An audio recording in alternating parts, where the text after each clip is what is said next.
If you tell a lie big enough and keep repeating it, people will eventually come to believe it. What's going on, ladies and gentlemen? I've got some wild updates on this whole Aransas Pass, Texas, Chief Blanchard versus Jason Followell, and CJ Grisham has filed lawsuits on behalf of Jason Followell. When I first covered this city council meeting 2 months ago, where CJ Grisham and Jason Followell spoke, and they were escorted out over their free speech, I would have never have guessed that it would have evolved into what it has evolved into now. I mean, this is getting crazier every week. And on the last video that I produced about the last meeting, I actually predicted that Chief Blanchard would not be able to just let this go and not violate these guys' rights anymore. And I was right. And we're fixing to get to the big update. But before that, let me play you the clip of my prediction that I made last week. And then I've got some bombshell news. You guys aren't going to believe it. These violations, be it at your location or any other business in town, no matter what the court decides, these are still violations. I don't think Chief Blanchard's going to be able to let this go, especially based on that statement right there where he just said even though he was found not guilty, they're still listed as violations. Here you go, ladies and gentlemen. That was the prediction that I made on the video that I put out just a few days ago. That link will be in the description. But I had no idea that the chief was going to take it to the extremes that he took it to. I mean, he just completely blindsided me with this move. And this is the news that I have received as of today, on Thursday, March the 21st, 2024. Chief Blanchard and the Aransas Pass Police Department / city has charged CJ Grisham for a crime. I repeat, they have charged this man with a crime. Are you freaking kidding me? All I got to say is, Chief Blanchard, you are really dumb. It was a very stupid move. Pure retaliation. We know how you cops are. You can't help yourselves. But let me show you guys the alleged crime that they're alleging that CJ committed. I'm going to show you a clip. Then I'll show you the penal code that they charged him with. And then I'm going to show you how absurd it is. I'm not even a lawyer, and I'm going to pick this apart for you guys and show you how insane it is. And then I'm going to show you the motion to dismiss that CJ very quickly filed the same day he was charged with this bullshit crime. So let's get into that. Mr. Mayor, City Council, my name is CJ Grisham. I'm a civil rights attorney here in Texas, and what I just witnessed was a violation of Mr. Followell's rights. Let me read something to you. Arresting someone in retaliation for the exercise of free speech rights is sufficient to chill speech as an understatement. This is Beck v. City of Upland.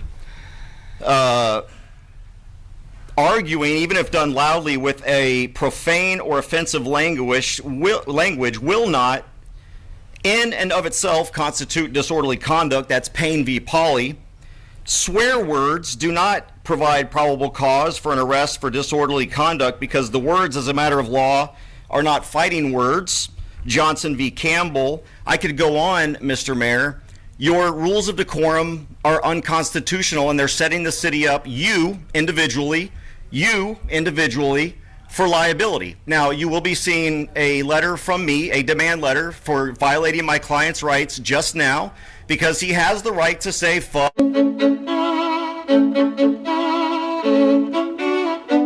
He has the right to say all of those words because it is a First Amendment right. You can't do anything about it. Let me tell you something. The law has long established that arresting an individual for publicly displaying vulgarities violates the First Amendment. That's the Cohen case, 1969. Indeed, the Supreme Court recently held that a public school violated the free speech rights of a cheerleader by suspending her when she said things like "fuck."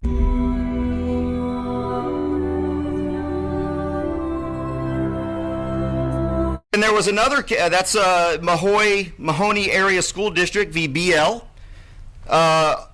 There's also Eachus v. Steelman, saying that a police officer was not entitled to qualified immunity for arresting a plaintiff who said "f." Did you hear that? Here we go. No qualified immunity. So I can say throughout my entire 3 minutes. I can say do about it because it's called expressive speech. We are allowed to express ourselves. We are allowed to talk about what we think about you. If I think you, Mr. Mayor, are a tyrant, I can say that. If I think the city manager is a piece of shit, I can say that. It's protected. This is the case law. I don't give a shit what you think. The law is right. You escort me out, I'll sue you as well, Mr. Mayor. Do whatever you want. This is the law right here. And if these chiefs come out here and pull me out of this meeting, you had better read this, chief, because he's telling you to break the law. Mayor, no, I'm not. Yeah. Mayor. You can take him Now, out. where'd that coward Kerry Scruggs go? You go out. Where'd the coward Kerry Scruggs go? Take him out. Is my 3 minutes up? You're gone. Is my what am I gone for? What am I gone for? No, his rules of decorum violate the law. Goodbye. You're going to go to jail for disrespect. Oh, you're going to arrest me? Oh, you're going to arrest me? Okay, so under the threat of arrest, you just violated my right. So I'm taking the advice he gave me when he threatened to arrest me last time I was here for daring to read the words of the Supreme Court. When he said, "Stop talking and just sue me." Okay, Chief, here we go. 3 minutes are up. These are your lawsuits. Good job, CJ. Good job, CJ. So CJ read the case laws right in front of the chief and let him know that everything he was doing was a constitutionally protected activity. And then a few weeks later, he showed up to serve them all with lawsuits, as you just saw. And the chief retaliated as of today, the 21st of March, charged him with Texas Penal Code 38.13, hindering proceedings by disorderly conduct. And I'm reading it on my phone. I'm going to put it up here where you guys can see it. But let's read this, and I'm going to show you how absurd this charge is and how it doesn't fit what he was doing. It says a person commits an offense if he intentionally hinders an official proceeding by noise or violent or tumultuous behavior or disturbance. Okay, here's the big elephant in the room. CJ Grisham was not hindering an official proceeding. This was public comments, and he was publicly speaking during his 3 minutes that the government officials gave him to express his First Amendment right. They actually committed this crime by hindering his speech and stopping him from saying what he wanted to say, and they violated his First Amendment by escorting him.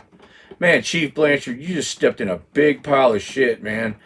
Chief Blanchard actually went live on Facebook after CJ realized that he had been charged with the crime. So let's hear what Chief Blanchard had to say for himself. And while he's speaking, I'm going to be displaying CJ Grisham's motion to dismiss, which was 11 pages he threw together the same day he realized that he had been charged with a crime. I had to tell my mom this, and I'm not knocking my mom. Yes, I love my mom, as many of you I'm sure have seen, but so I'm not going to ever knock my mom. But when my mom first got into social media, which blew my mind, by the way, because she used to always harp on us. We would be playing on social media and Facebook, and she'd be like, "Get off your phones, get off that Facebook, you need to stop doing that." All that crazy stuff, right? Well, now I'm pretty much off Facebook. I rarely get on it, ever. And she's always glued to it. Imagine that. Tides turned, right? Well, one of the things is it's very easy to scroll through that timeline. And not just Facebook. I'm talking Facebook. I'm talking YouTube videos. I'm talking news media. And what I refer to it is headline fact finders. So what's a headline fact finder? It's a person that reads the headline, depends on that headline as being factual, and moves on without further in-depth investigation or review. Don't be a headline fact finder. Don't rely on the information that necessarily is just being, sold to you as a bag of goods. If you want to know the truth's available to you. It's out there. You can find it. If it pertains to the police department, public safety, or anything government-wise, I believe that the services that police, public safety, and fire provide today are better than this nation, and across the nation, are better anywhere across this nation than they ever have been. Accountability is more prevalent and present today than it ever has been. transparency is greater than it ever has been. We've been a very transparent agency for the many years I've been here, and those of you that were here prior to my arrival, you could probably attest to that. I'll let you speak to that. I don't need to. If you tell a lie big enough and keep repeating it, people will eventually come to believe it. I'm Sandy Blanchard, the chief's mother. Mr. Followell and his followers have done a great disservice to these men and women who put their life on the line each and every minute of the day for this community. And it irks me as a mom to see my son being lied, falsely accused, and bullied. As far as I'm concerned, Mr. Followell, you are nothing but a terroristic instigator.